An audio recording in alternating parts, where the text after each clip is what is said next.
Hello, everyone. It's Orlando Bailey with Bridge Detroit, and I am excited to welcome an esteemed panel of local experts to talk about the latest primary election that took place in Michigan last Tuesday. First, help me welcome Catherine Kelly. Catherine is the managing editor and director at Bridge Detroit. Catherine, we're happy to have you. Thanks, Orlando.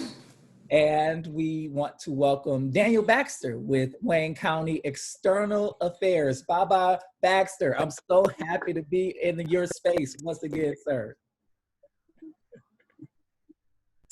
What's cracking, youngster? Happy to be here. I'm happy you're here. Please help me welcome Wendy Caldwell with her new consulting firm, D-Source. Wendy, thank you for joining us. Thank you for having me, Orlando. Thank you for inviting me. I'm excited to be here. I'm excited. And Wendy recently wrote an article in Medium that's getting a lot of attention. So we're happy to have you. And I want to welcome Brandon Dillon with the Why Not Group. Did I say it correctly? WinMat Group. Yep. WinMat, the WinMat Group. He's principal there. Brandon, thank you for joining us. Thanks for having me. All right, guys. So I really want to get your initial thoughts about the primary election that took place last Tuesday. It, of course, all elections are important, but this one everyone was paying especially close to because it had a few hot races in the counties and as well as the Michigan legislature. How do you guys think it went? How was your experience? Did you guys vote absentee or did you go to the ballot box last Tuesday? What about you, Wendy? So I actually spent the election day working the polls for Rashida Tlaib's team, encouraging people to get out and vote for her. So that was actually a lot of fun. I volunteered right over here off of Plymouth in Wyoming at a small church. And I think that we had pretty decent turnout for the coronavirus. We heard a lot about 80% of voters voting absentee this election. So I think I might have been like number 53. I ended up voting at the end of the day, just once I was done volunteering. And I think I was number 53 at my polling location. But there were a couple of things that I noticed. And, you heard that, sort of bothered me in the community, like the fact that I saw people who were coming in, for instance, like with their absentee ballots and were turned away. We can't accept those here. And so you see things like that and you're like, oh no, we want to make sure that we're not sending people all over the place just to go vote, right? And instantly what it makes your mind does is start thinking about ways that we can start counteracting some of that stuff. So I think this is going to be a good conversation, not just about that, but about, other ways that voters, are in a sense, deprived of participating fully. Wow. Daniel, what about your experience on election day? Did you vote absentee or were you at the ballot box? Well, here's the thing. I used to be the former director of elections for the city of Detroit. So what I did was I voted by absentee. And in addition to that, on election day, I knew that there was a need. So I decided to work with the Department of Elections to try to assist in various areas where my need and expertise would allow me to do that. So on election day, I had the opportunity to work on the elections. And typically, when you, from an administrative standpoint, you kind of look at the operations. I think that probably the most intense time for an administrator is from 7 a.m. until 10 p.m. That's when you run into all of the issues on election day, making sure that all your polls are manned, making sure that all of your systems are functioning properly. And based upon what I saw at the precinct on election day, those standards were in place. Interesting, Wendy, that you might have mentioned a piece in terms of absentees being delivered at the precinct on election day. That in and of itself is part of the process. Voters cannot deliver their absentee ballots at the precinct on election day. They have to deliver it to the clerk or drop it in the mailbox or drop it into one of the satellite sites. Otherwise, they have to surrender that ballot and then vote at their proper precinct the way that most people do. So I thought it was a good election in terms of turnout. You had a 25% turnout, 80,000 people voted absentee, 40,000 people voted at the precinct on election day. A 25% turnout is unprecedented. In 2018, the turnout for the primary was right around 20% for the city of Detroit. And I think that really speaks to a promising turnout for the November election.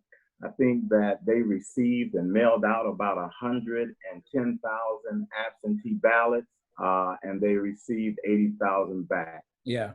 Which is problematic in terms of those individuals who return them. Typically, you have a 10% turnout, 10% drop off in terms of those who requested and those who return. But, you know, this is COVID-19. Many of those folks probably were hoping to get a ballot with Donald Trump on it versus all of the other candidates. And as a result, they decided not to return those ballots. But it'd be interesting to see how many of those people actually decided to go to the polls on election day to vote. Yeah, I'm glad you brought up the administrative side. I think the Free Press reported and a few other dailies reported around some of the polling locations not opening on time to receive voters, as well as polling location changes. In your experience at the Department of Elections and actually working on election day, what sort of explanation can be given to some polling locations not opening on time, as well as polling location changes? Like my aunt got mail at 8 o'clock on election day saying that her polling location had changed. It was after she found out by going to her former location. So one of the challenges in terms of polling location changes, one of the challenges that we experience in this election is the transition in terms of the process of handling mail. Yeah. There was at one point, probably up until about 6 years ago, all of the mail that was handled right downtown on 4th Street. Now you have a distribution center that's in Pontiac now, which means that the process of mail going to one Detroit address to another Detroit address is now, it transferred from 1 day to 3 days, 4 days in some instances. And now what happens is that when the department sends out those polling location changes, oftentimes what happens is that voters will take that mail, receive it, put it over to the side, treat it as junk mail. And then on election day, they're surprised. Those are some of the things that we witnessed. And then how the post office processes all of those polling location changes. I know that typically with polling location changes, you have up until 30 days prior to the election. But from what I understand, the biggest challenge for this election was that DPS decided to have summer school at 20 schools that are typically polling locations. So they notified the department at the last minute that those polling location changes had to be made because they didn't want any other folk in the community or in the schools while those kids were there during this season of COVID-19. And as a consequence, they had to send out those notices. Now, in terms of polling locations not opening on time, that's always going to happen. I mean, you do everything that you can in terms of making sure that they open on time. I believe in 2017, in the primary, we had a power outage. There was a storm. All of the power was out. And as a result, polling locations didn't open until we could work with DTE and get that power up so that those locations would be up and running. The other instances is when your poll workers don't show up. In 2018, in the primary, we probably had about 5,000 poll workers scheduled to work, and roughly 2,000 didn't show up. And they didn't notify us as they should have before election day. So those are the type of things that you can experience on election day that would preclude you from opening your polling locations on time. From what I understand, those numbers weren't very high, but by the same token, it's always a challenge when voters can't get to their polling location at 7 o'clock in the morning to cast their ballot so that they can go to work. Yeah, I appreciate that explanation, Daniel. Catherine, Tuesday's election, how was your experience? Did you vote absentee? Did you go to the polling and go to the ballot box? I was absentee all day, absentee. Not taking any Dropped it at the clerks. Not taking any chances. I understand. Brandon, what about you? Absentee. I wanted to take full advantage of the of all the ability to do no reason absentee that passed in 2018. And I think apart from just the general enthusiasm that Daniel was talking about in terms of people sending in an application so that they could see Donald Trump's name on the ballot and vote against it, one of the reasons I think you had this incredible surge in turnout was because of the ability of people to vote absentee. It is just a convenience for many people. And just to put it in perspective, Daniel can confirm this, but there's 120,000 votes in the city of Detroit this year in the primary. In the general election in 2016 for president, I believe there was just about 150,000. Wow. So we almost reached general election numbers in a primary, which I think means that you're going to have a huge influx of voters in November. And it was really, I think, to the credit of the election officials to be able to deal with the increased volume, problems with the post office, and have this election really go off without too much of a hitch. There was a little bit of a delay in reporting, but pretty much we knew the results of everything by late Tuesday evening, and a few minor races were just, determined on Wednesday. So all in all, I thought it was great. It went really. I appreciate that. So I want to talk about some of the hot races that we were all paying attention to, and particularly the 13th congressional race. Congresswoman Rashida Tlaib was running for re-election and being challenged by City Council President Brenda Jones. And a lot of the critique that I was hearing leading up to the election on Rashida Tlaib, Congresswoman Tlaib, was that she's occupying a congressional seat that should have a Black representative. From the Michigan Democratic Party head all the way down to Council President Brenda Jones. And I'm wondering why that strategy didn't work. It was a really hot race. I paid attention to a lot of the media that both Brenda and Rashida was doing, and it was framed to be a real challenge. And when we look at the numbers, it was a pretty big upset for Councilwoman Brenda Jones. So anybody had any ideas as to why didn't she pull out? Yeah, Orlando, I'll start. I think just in general that, Rashida Tlaib has been going hard for the 13th district since, she started her time in Congress, and we've all say that, right? Because you worked on her campaign. Well, actually, I didn't technically work for her campaign. I just volunteered at the polls. Okay. So, and I did that more so because I wanted to see Rashida back in office, and I said, let me do my part to make sure that happens, because I live in the 13th district. She's just been riding for us so hard. Rashida rides for our district harder than a lot of elected officials, that we even see in office at the local level today.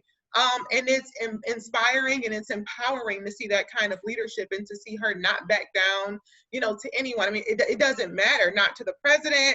Rashida stands her ground, and that's the kind of leadership I think that Detroit wants.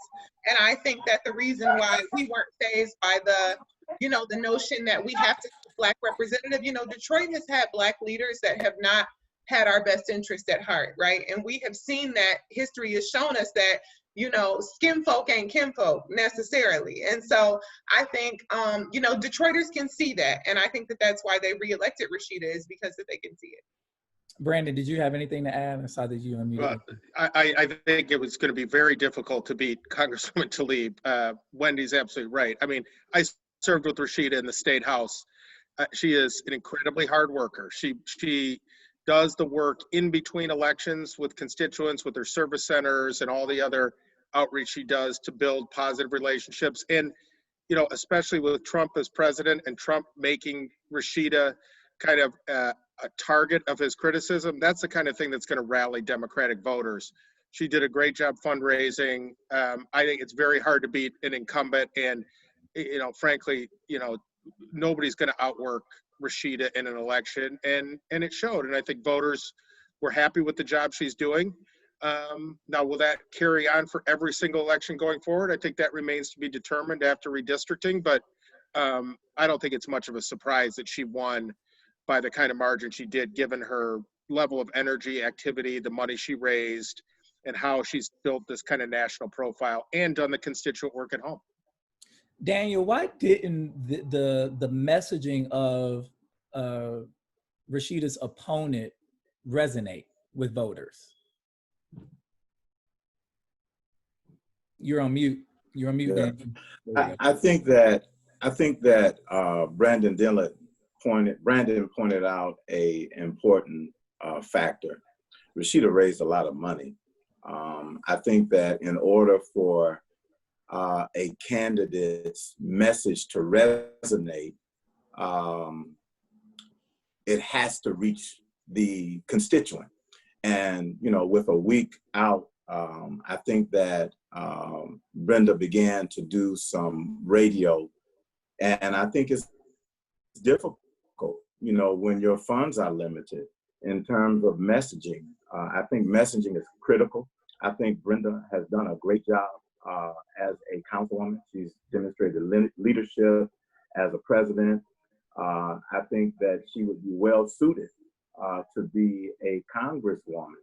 However, when you don't have that ability, that financial oomph, if you will, in order to get that messaging out, to let people know that you're on the ballot, let people know what you're standing for, and what they can expect of you when you get into Washington, then it's a challenge. And I think that that probably, coupled with the fact that Rashida worked very hard, coupled with that, I think that that's where her challenge was.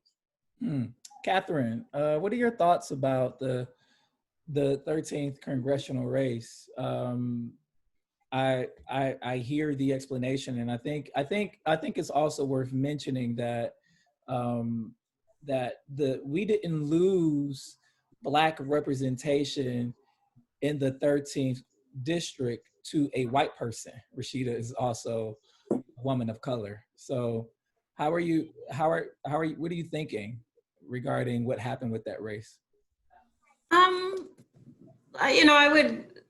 I'd kind of echo much of what's been said here. I mean, I think the money was tremendously important, but also, you know, Tlaib is a worker, and she's someone who has clearly demonstrated her value to her constituency. So I think people, you know, you saw that in the vote.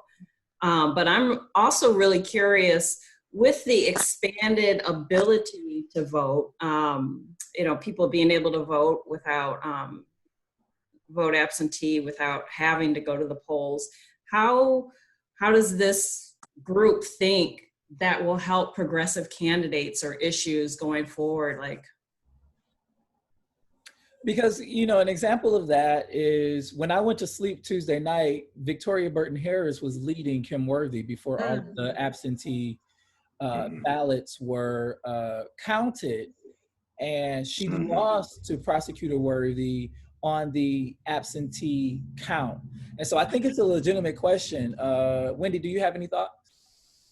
Yeah, you know, I've always thought it was interesting that, you know, the way that the vote counts turn out from the polls, the absentee ballots can tip the election either way in Detroit. And I think a lot of that has to do with the fact that a large portion of our absentee voter base are usually like older folks, and they vote a lot differently than the folks who are willing to, you know, show up to the polls, right? And so I think that once you bring in that constituency, and they also tend to vote at a higher rate than like young people. And so once you bring in that constituency and you start counting those votes, usually you start seeing those things tip. And so I too noticed that Victoria was winning when I went to bed, and then woke up to a totally different result. But Victoria ran a very, very good race against Prosecutor Worthy. I think what's even more admirable about this race is that although Victoria did not win, is, some of us, me, had hoped that, we saw changes from Kim Worthy, right? Thanks to the campaign that Victoria won. For instance, I've read actually that Kim Worthy has, proposed to end cash bail. And that was a big sticking point of Victoria's campaign. And just to see changes that Kim Worthy was willing to make, and hearing some of the concerns, that's why we do these things, right? It's not always about winning as much as it is impacting the system, with what you choose to do. So, Brandon, what's your assessment of the probability of progressive candidates getting in office with this expansion of absentee voting? Yeah, I think it kind of depends on the race and the election. So in terms of progressive challengers and Democratic primaries, I think it's a double-edged sword. It certainly expands the electorate and allows more people who didn't participate normally in primaries to easily do that. But on the other end, unless you have early money, as was shown, it's almost flipped how elections are run. The absentee ballot numbers that came in usually were kind of like, not an afterthought, but that was 20-25% of your overall vote. Now it's going to be the other way around. These elections are going to be won and lost, whether it's in August election is going to be won in early July, when you have the ability to communicate with folks. So it's going to make it tougher for folks who aren't well funded, but if they can raise the money and get their name out, they're going to have an expanded electorate that they can appeal to. And in a general election, I think it's going to make it easier, frankly, for progressive nominees to be able to knock off incumbents, because you're expanding the electorate. The more people that vote, we know from history that progressives and younger voters, in particular, younger progressive voters, are usually the least likely to vote. The expansion of no reason absentee ballot, I think, makes that more likely that you'll see progressive challengers be able to win those generals. But in the primary, I think it's really going to come down. You got to raise money early and reorient yourself that the election day vote is almost secondary to what's going to happen in the 5 and 6 weeks before that. Daniel, I see you shaking your head. Did you have anything to add? No, I just think that Brandon nailed it in the head. The election, basically the election will be determined by absentees. The precinct vote on election day will just be a formality. So I think that what we'll see in this election, what's going to be interesting to see, is the analysis of those folk who have never voted in a primary election before, to make a determination as to the impact of their vote in this particular election. What progressives will do is grab that number and begin to maximize and capitalize on that opportunity. And as Brandon alluded to, you have to raise money early in order to engage. Absentee or early voting, whatever you want, no reason absentee, has totally changed the game in the state of Michigan. So I think that what we'll see in primaries to come, because we know that in primaries in southeastern Michigan, the general is just a formality, right? All Democrats usually win, but primary elections will be diametrically different in terms of campaigning and in terms of outcomes in the future. That's even with municipal elections. Yeah, and on this note of money, it's come up a few times, especially around fundraising and how money allows the candidate to permeate their messaging with the electorate. I want to talk about Sri Tanadar, who ran a race in State House District 3, and beat out an impressive slate of other candidates who were running for that seat. And how does someone like Sri pull out District 3 the way that he did? Brandon, how does someone like Sri do that? It's pretty simple. He's got a lot of money and he spent it. And it wasn't just this election, it was the money he spent in the gubernatorial primary, where he spent about $12 million. A lot of it focused in the city of Detroit. You know, primary voters are usually the most engaged voters. They're the ones that pay attention the most. But even primary voters don't have the time to sit and research every single candidate most of the time. So the ability to just get your name in front of somebody and get that message in front of them is really powerful. And I think, you know, Sri is not shy about spending his money. And I just don't know any other, you know, I think Sri would probably say that it was his ideas and policy proposals that got him over the top. I think most neutral observers would say without the money, it wouldn't have made much difference. Oh, man. Catherine, what is your take on Sri Tanadar pulling out in House District 3 here in the state? I don't know. Well, I think it was the image that was shared across social media that got me a little more interested of him at Popeyes in Highland Park. He was at Popeyes. And he said, yo, I'm at Popeyes on, what was the street he was on? I don't know if it was like an image of him at Popeyes, like at Gratiot and 7 Mile or something like that. Something crazy, yeah. I imagine he was hosting a lot of lunches in Highland Park for to share his policy ideas and proposals to local voters. Wendy, I want to get your take on Sri pulling out of State House District 3. It's this, you're on mute. And it's this question, and you know, there's this question too. I know fundraising is a big piece of electoral politics, right? But is there something to be said about a candidate's ability without having the means to raise an exorbitant amount of money, but they have the willpower and the people on the ground to hit the streets? Like, can you win from the streets too? But go ahead, Wendy, about Sri. I would say that that's exactly it, Orlando. I mean, even if we're going back to talking about Rashida's campaign, right? There was a lot of money, but there was also a lot of people willing to go to bat, you know, for Rashida and be out here in the streets. And I would say the same for a person like Sri. I heard that he's run multiple campaigns, right?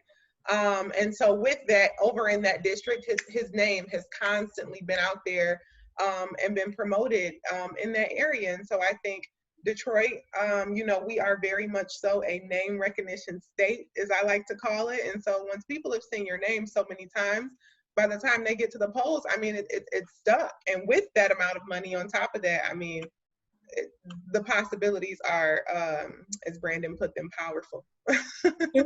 Daniel, can you help me unpack this name recognition piece? I mean, Brandon said it earlier around what I'm realizing is a lot of folks don't have the privilege to research primary election candidates, and so when you know, which leaves the assumption that your name, if I've seen your name multiple times, then you must be good. You've been getting your message to me. Do you think that's the case? And how do we change that if that is? Well, it's going to be hard to change because that has been a practice that's been in place probably since the beginning of this particular republic. It's all about getting your name out there. It's all getting your picture out there. It's all about having a crafty slogan. You know, if you can couple that with a few dollars, then you stand a great chance of getting elected. I think that, you know, in terms of what Sri did, he probably took his method and his process out of Mike Duggan's book when he ran for mayor in 2013. He moved into Detroit. One thing that happened to him was when Duggan got elected, when they threw him off the ballot, that gave him more name recognition throughout the city of Detroit than it would have if his name was actually on the ballot. So the goal for every candidate is to demonstrate not just the fact that you can get your name in everybody's household, but you can get that name in that house and allow for it to resonate and associate with something positive and or effective that will motivate people to get out on election day and cast their ballot for you.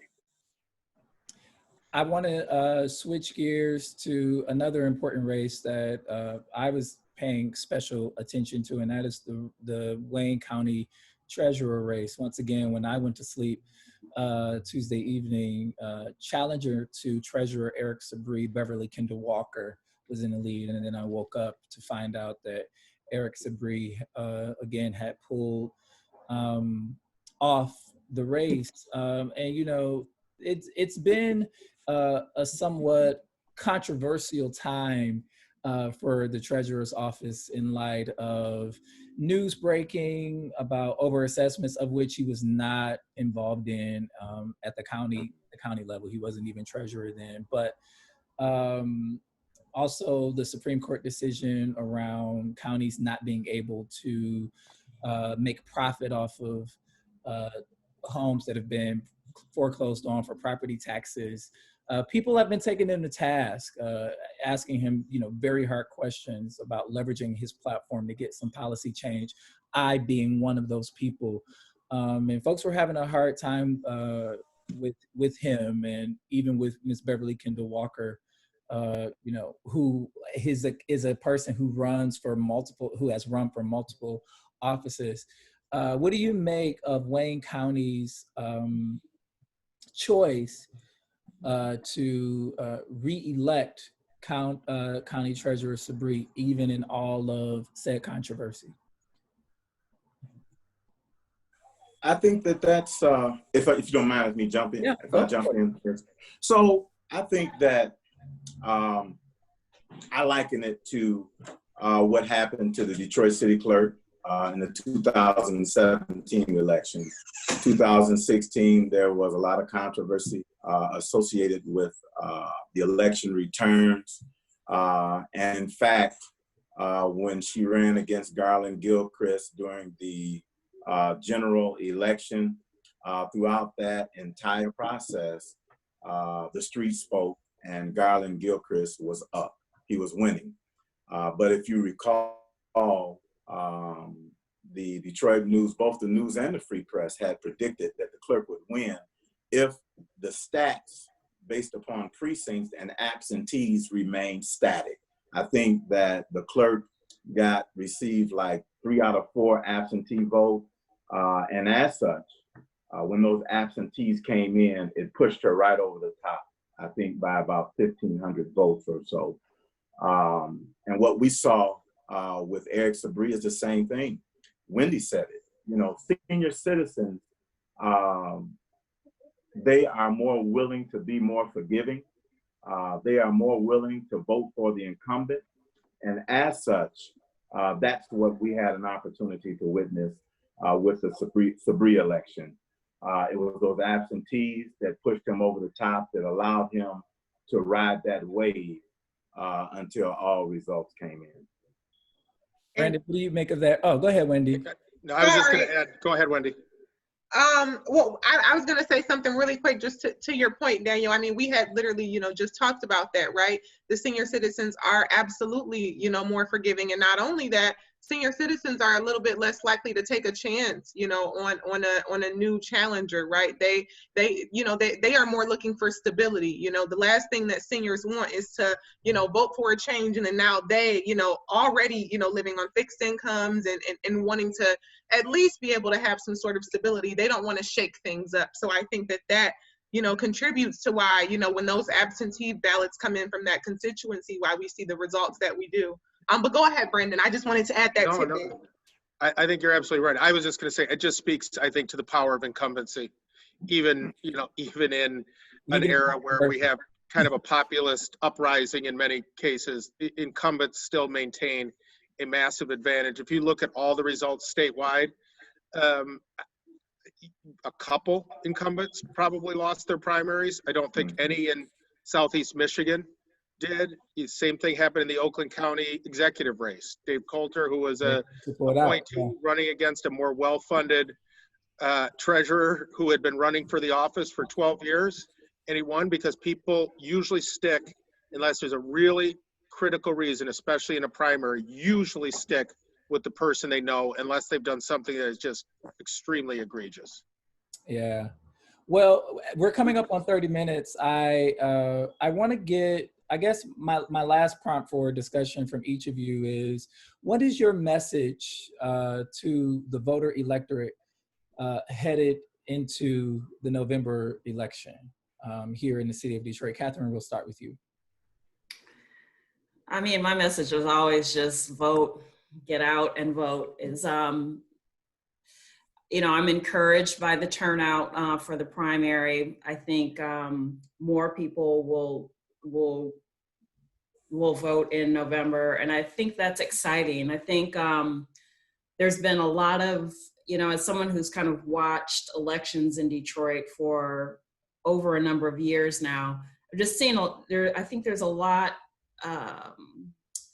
There's been less continuity. There's been a lot of change. There's been a lot of movement within the population between school closures and tax foreclosures, the city becoming a city of renters versus owners. I think there's just been a lot of changes around who votes, where they vote, to be, it used to feel very consistent to me, so I do think this expanded opportunity in terms of the ability for more people to vote is exciting. It's interesting for Detroit that has, I think, seen so many challenges through the years and changes and obstacles to voting, really.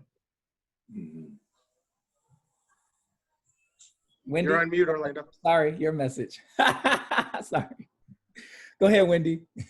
So I would actually push back on this question a little bit, Orlando, and actually send a message more so to the elected officials and those who are in charge of handling elections, to start planning a little earlier so that we can make sure that people do as Catherine said, which is vote.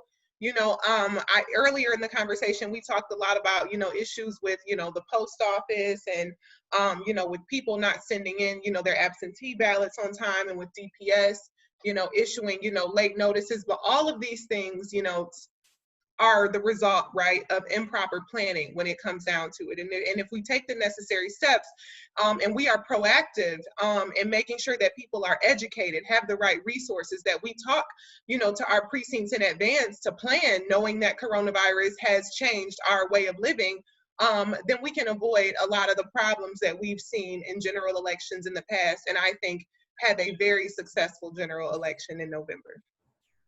Thank you, Wendy. Go ahead, Brandon. Well, I would just say, I think you're going to have a massive turnout this cycle. If you look at polling and the primary data, people they're ready to vote. And I think there's one reason, and it's Donald Trump, and they want to make their voice heard. I would just tell people, vote early, make this race over in October. I don't think people have a lot of debate going on about who they're going to vote for, particularly at the top of the ticket. I'm sure Daniel can appreciate. I think, every election cycle, especially when I was chair of the party, you're always stressed out about the lines that you'll see on election day in Detroit and how that is going to impact turnout. And it's almost a voter suppression because the lines are just so long. That's not going to happen this year. So people should vote early. I won't say vote often, because that's illegal, but vote early and then and get as many other people as you can to do the same. But I think you're going to see a turnout like we've never seen in Michigan. I think you may get close to 6 million people voting this year. And that ultimately was the goal of Prop 3, and that's going to be good for democracy. that will be good for democracy. Baba Baxter, you have the final word, sir.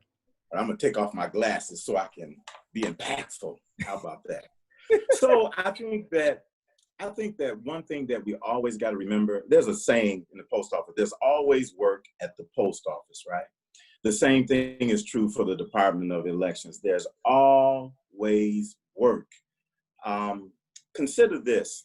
When I first started working for the Department of Elections in 1985, those people that worked the polls, when you went to the precinct on election day, they were your neighbors, they were your friends.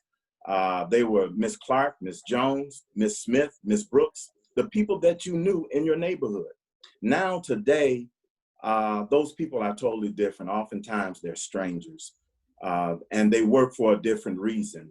In the 80s, people worked the polls on election day because it was their civic responsibility. They believed beyond the shadow of a doubt that in order for our government, our country, to be effective, they had to be at those polls on election day to make sure that every last one of those voters' ballots were cast and counted. It's different now. It's different in the city of Detroit. It's different in every urban community throughout the country. Now, the change has, the reason why people work the polls on election day oftentimes is because they're trying to put food on their table. They're trying to make ends meet.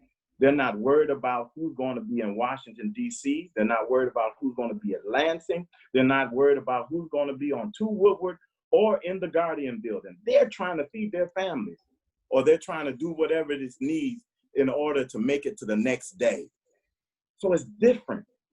And it's a challenge in every community in terms of administering that process.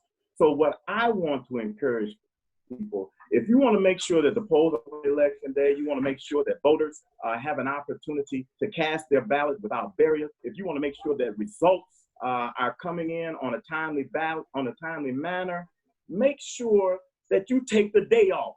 Whether you work for the UAW, whether you work for the General Motors, whether you work for Quicken Loans, whether you work for Bridge Magazine, whether you work for anybody, take that day off. It's only one day that you have to sacrifice. You have to be trained, and then you work on election day. I think that that is perhaps the most critical element and aspect in terms of a successful November election. I think that the numbers in terms of the city of Detroit will probably be upwards of the high 50s, low 60s, but it's going to be a problem if we don't have people who can walk and chew bubblegum. And I'm not berating our poll workers. Detroit has the best poll workers in the entire nation. They give it their all every time. But you got to remember, the process has changed. It's highly technical. You have 2 electronic voting systems that you have to be responsible for. You have these new laws that are in place, and it's just a lot when the average age of a poll worker nationally is 68 years of age or older. So you have to keep that in mind and govern yourselves accordingly. So if I had to say one thing, I would encourage every person who's watching this to take the day off, go down to the city clerk's office, apply to be a poll worker, and work alongside of some great people. It's rewarding work, and it will be beneficial for the city of Detroit, the state of Michigan, and our country. That's Nick Baxter with the Wayne County External Affairs. Thank you. Catherine Kelly, Managing Editor and Director at BridgeDetroit. Thank you. And Brandon Dillon at WinMat Consulting. Thank you. And Wendy Caldwell at D-Source. Thank you all so much for being with us and having this very important discussion. Thank you, Thanks, Orlando. Thank you. Thank you. Thank you.